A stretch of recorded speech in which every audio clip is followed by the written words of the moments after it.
action. You're back at the Friday Night Chips apparatus in the Octagon for, wait for it, the Tiger Woods Throwdown, the blunt force instrument of golf. Okay, and today we're joined by, wait for it, the great Jonathan Bender of Towson Lacrosse for the Tiger Woods Bender, and wait for it, the great Dan Forsyth, my hombre, brother Forsyth. How we doing? Forsyth, are you muted, bro? Nah, I should be able to hear me. Okay, sweet. All right, Bishaw, you got anything to say, bro, before we get into the action? No, just thank you guys for coming on and bearing with our technical issues, pre-show, and fire to get this thing going. Fire it up, man. Let's get it rolling. Come on, Jordan. What you got for us? All right, let's dig into the action. Okay, today's going to be a three-gun approach. Bang, bang, bang. We're going to get to the bottom of all of it. And like I said, this is Tiger Mania today, okay? So the first thing I want to get to the bottom of about the great Tiger Woods, the blunt force instrument, is his killer instincts, okay? His junta. Okay, and I'll give you my take on that. And listen, I'm no golf aficionado, but here's what I can say. Tiger Woods has the killer instincts, okay? No matter how much he wins, it's attack, attack, attack, double down, triple down, okay? And you see that in his game. You see the way he marches down the course after victory in the bloody red polo, the posse of caddies behind him. And you can see the killer instincts in his eyes, okay? So without a doubt, Tiger Woods possesses the killer instincts. All right, let's start with Dorsythe. I want to hear your take on Tiger's killer instincts, where you think they might have formed from. I know a lot of people speculate they're from his father. He was a Green Beret in the Army. So, Dorsythe, tell me a little bit about Tiger's killer instincts, please. Honestly, I think he's always had that killer instinct with him. He carried out throughout his whole life, but I think it was most prominent off course. So not only did he have one, not two, but he had 11 misses. Like, that is just a number that I can't even fathom. So for a man to be able to reach that is a Tiger instinct, in my opinion, right there. All right, 11. Dan Forsyth coming in extra hot with that one. Bender, let's hear your take on Tiger's killer instincts. Let's go in some more golf action. I mean, that was an extremely hot take, but I would like to say, I mean, the amount of injuries and adversity he's had to fight. I mean, obviously he's just the GOAT, coming back from so many different injuries. Like, no one else has ever done that, and just mad respect to him. Yeah, 100% Bender. All right, Bryson, let's hear about Tiger's killer instincts from your side, bro. All right, well, I think Tiger's got that, that quality that you see in all the greats across all the sports, like the Bradys, the LeBrons. It's just a passion and it's a drive, an unmatched drive. And like Bender said, he's not going to let injuries stop him. I mean, the dude freaking was just almost in a near fatal car accident, a compound fractured leg or whatever it was. And he's coming back, it's quicker than he should have, in my opinion. And it's because, and that shows you his love for the game. It shows you the passion he's had for the game. And he just wants to win. I mean, he's a competitor. And like you said, he just father Green Beret, all those special forces guy. I mean, they get that winning mindset instilled into him. And I think that's definitely passed down to Tiger. So I think you see that through his play. And a cool fact, Tiger's dad not only was a Green Beret, he was in Nam, sent behind enemy lines with not a gun, with C4. Okay, so Tiger has to get some of his mental fortitude from that, considering it's, probably one of the most dangerous careers ever. So there's, he definitely instilled a lot of the mental fortitude in Tiger from that, I'd assume. And he struts around the course like a tiger, kind of. You guys agree with that?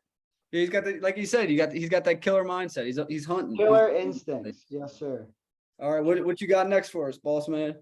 Next gun is let's go through our favorite Tiger big time moments. My favorite moment is the Masters, when he held all 4 major championships. What year did he win that Masters in again, Dan, if you know off the top of your head? I do not know off the top of my head. I believe it was around I think it was 2001 or like 2005, from that range. But here's the deal with that. When he won that, he was going up against the great Phil Mickelson, and guess what? Phil held all the the Southern California records, but Tiger said, hey, bro, I'm just going to bench press you, destroy you into itty bitty shards. I'm going to not only step on your throat, but once I win, I'm going to jam it down your throat. Okay, so and that speaks volumes again to the killer instincts when he and Phil Mickelson, what really drove Tiger crazy about it was he was such a talented golfer who didn't really put in the work. And that Tiger just exploited that and bench pressed him. Well, I think they hit on that. You know, when two guys have the similar talent like Tiger and Phil do, and they meet and they compete, you know, obviously the guy who's putting in the work's gonna bench press the other guy, like you like to say, Jordan. Yeah, destroy him into itty bitty shards. Let's Dorsey, give me some of your favorite Tiger moments, bro. It's a favorite moment. This is before my time, but I've had the chance to watch this. The 2000 U.S. Open, where Tiger was the only player under par, and he won by like 15 something strokes, which is just like ridiculous when it comes to golf. So for a player to be able to do that at that age and at that time, it's just that blows my mind. Yeah, and here's the deal. Tiger Woods is a disruptor, okay? He's the blunt force instrument in golf, okay? It's not him just like happy talk. He brings the action. Okay, Bender, let's hear some of your favorite Tiger Woods moments. Probably the latest Masters he won. What was it? 2019, 2020, something like that. But I mean, that was cool just because we could all watch that. And, you know, going into it, no one really thought that he was going to be able to compete like he did. And like he came out on top, and that was just extremely cool to watch. 100%, most definitely. So I would say my favorite one just kind of shows you what kind of guy he is. In 2008 at the U.S. Open, I think he had like 2 stress fractures in one of his leg and a partially torn ACL or something, and freaking was just playing through the pain like a beast. And I believe he went on to win that, you know, in obvious pain. It was very obvious. He was limping around and, you know, having a hard time, you know, walking from shot to shot. And I think like you said, it just kind of encapsulates who he is. 100%. 100%. All right. Number 3, which Dan kind of touched on, I look at it a little bit differently, is Tiger's stoicism. And anyone who doesn't know what stoicism is, it's a philosophy of controlling your emotions. Dan mentioned earlier, Tiger's an imperfect individual, right? But he still goes to work and does his job no matter what's going on in his personal life. He's been under pressure. He's been in the spotlight.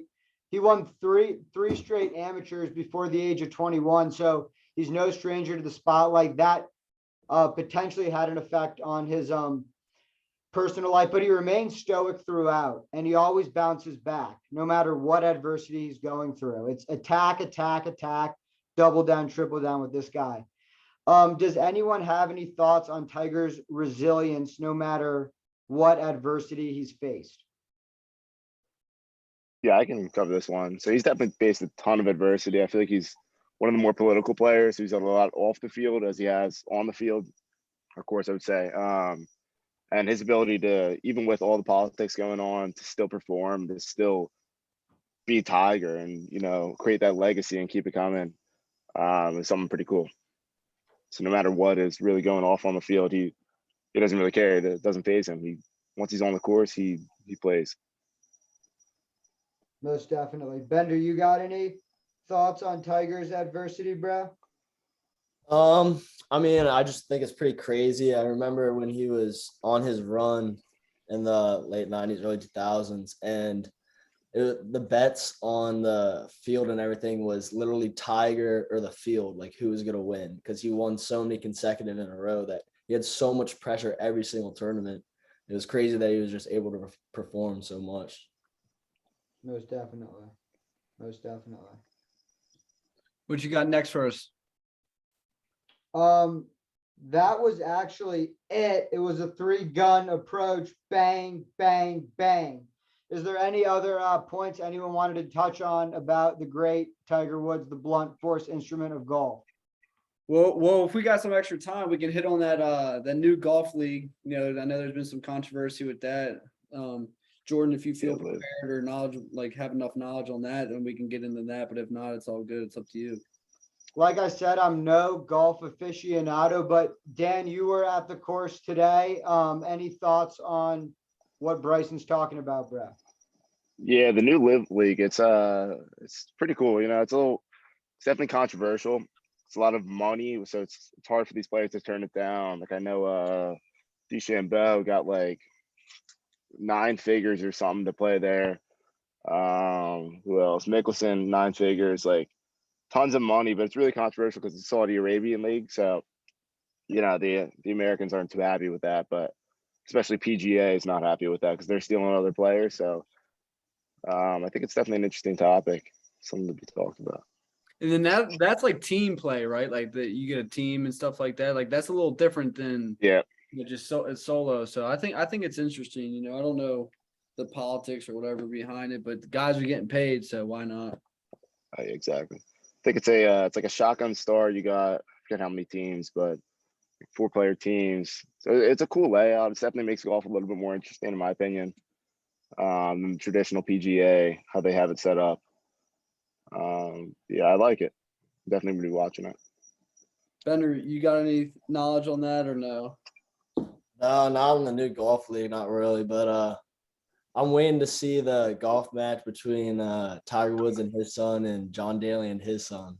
Yeah, I think that would be an extremely fun golf match to watch. yeah, that's gonna be, man, that'll be fun. Throwdown, just like the Octagon. All right, Bisha, you got any closing thoughts? Nope, I'll leave those to you, brother. All right. Listen, we need this audience stand in the breach. Okay. Bishaw's busy. He's chasing the NFL. But we're gonna be providing you with action, but we need this audience maniacally focused. We'll be back with the athlete bio coming soon. Action, action, action. Appreciate you, fellas.